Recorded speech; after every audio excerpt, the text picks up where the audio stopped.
Queridos estudiantes del Instituto Pastoral Ministerial de la Diócesis de Garagoa, ¿qué tal? Me alegra mucho estar con ustedes y encontrarme una vez más para animarlos en una nueva lección del libro que estamos siguiendo de la opción fundamental por los pobres.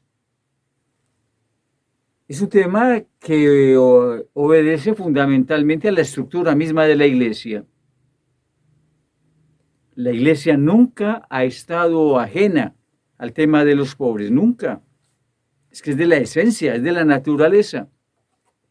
Y digo es de la esencia y de la naturaleza porque les recuerdo, queridos estudiantes, que las gafas con las que nosotros tenemos que echar la mirada son las mismas de Cristo.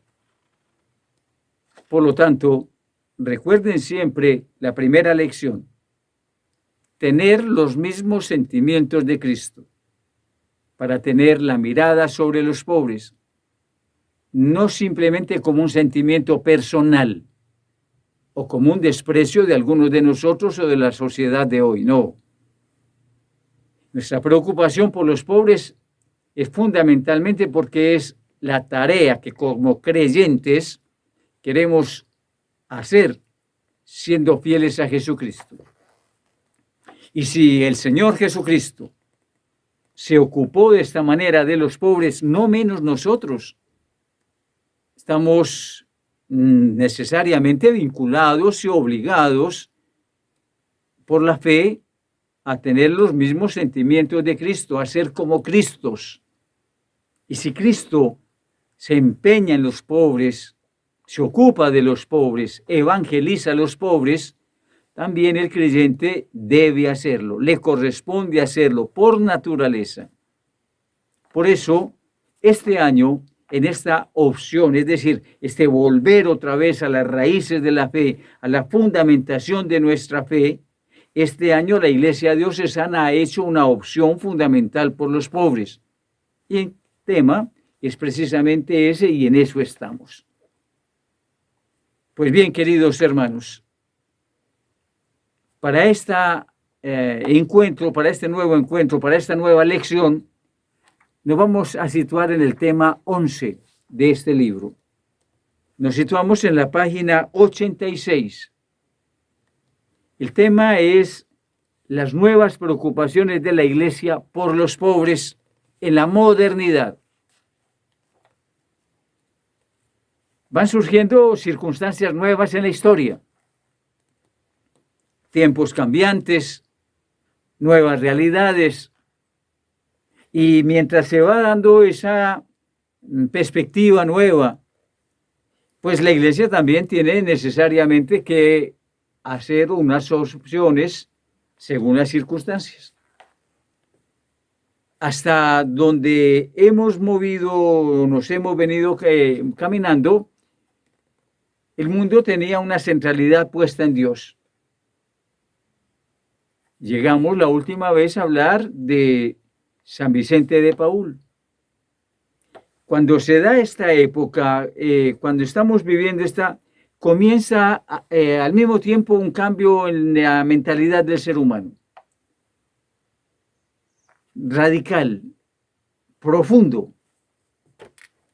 Aparece entonces lo que nosotros llamamos y conocemos como la modernidad, la época de la historia. Según esta visión, esta concepción nueva, ya Dios no es el centro de la atención y de la mirada, ni el hombre tampoco. Ahora la razón, la capacidad del conocimiento. Por lo tanto, el hombre que conozca, que tenga ciencia, es el auténtico hombre. No importa que tenga corazón, no importa que tenga alma, no importa que tenga espíritu. Lo importante es que tenga razón. Lo que pueda conocer, lo que pueda hacer de ciencia, lo que pueda manejar a través de la razón, eso es lo que existe. Esa es la verdad. La verdad ya no está en Dios. Y la verdad tampoco es el hombre. Ahora la verdad es la razón. Lo que se demuestre por la razón, eso es lo que tiene validez. Lo que no se alcance por la razón no tiene sentido.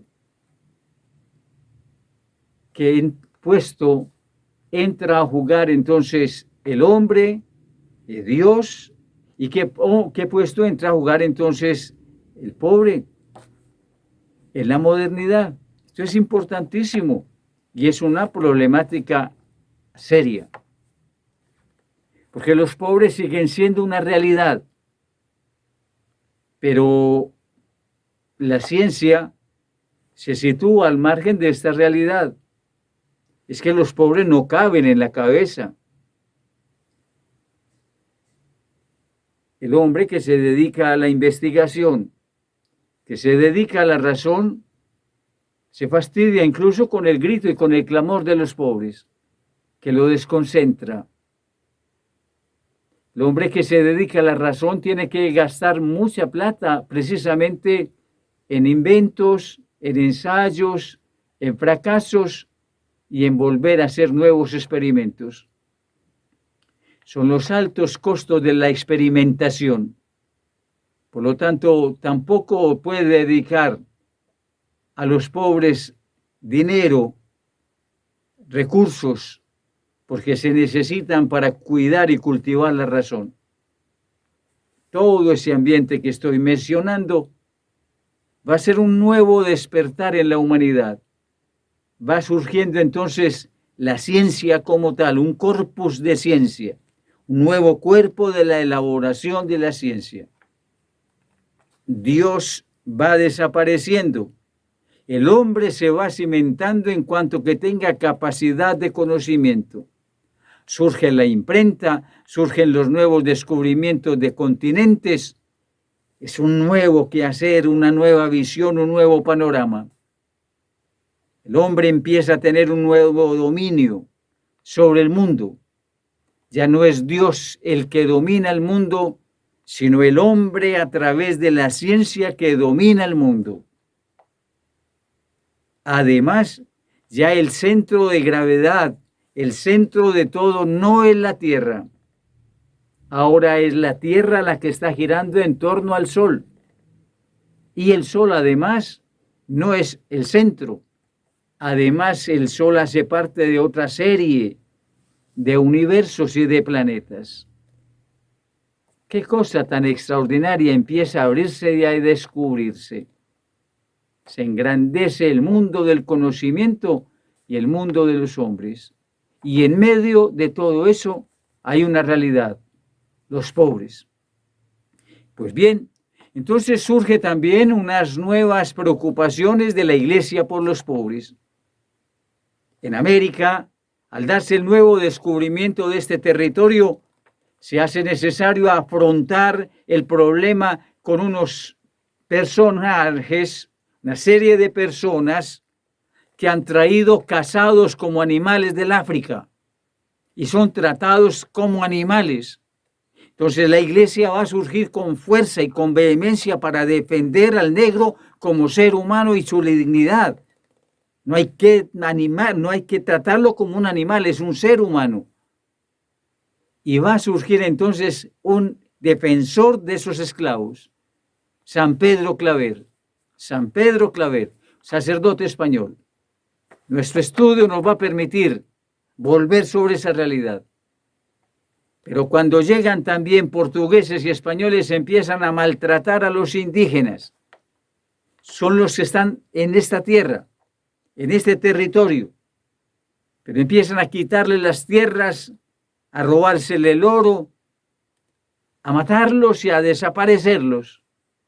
Entonces surge también Antonio de Montesinos para defender la dignidad de los indígenas.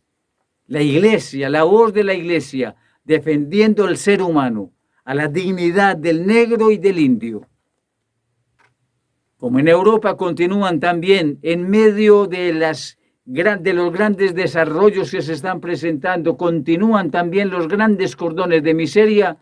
San Vicente de Paúl deja también a unas damas que van a continuar la obra y la ocupación de los más pobres, como Santa Luisa de Marillac, por ejemplo. Surge también Santa Margarita María Alacoque y la preocupación por los más pobres. En fin, es toda una escuela que se va haciendo. La Iglesia no abandona a los pobres, los va acompañando en las nuevas realidades y en las nuevas situaciones que se van dando. Queridos estudiantes, los animo a estudiar de modo especial, con oración, con buen lápiz, con pleno conocimiento, este tema, la Iglesia y los nuevos asuntos que debe atender con los pobres. Que el Señor los ayude, los bendiga, los llene de la gracia del Espíritu Santo para hacer muy bien este tema número 11. Bendiciones para todos.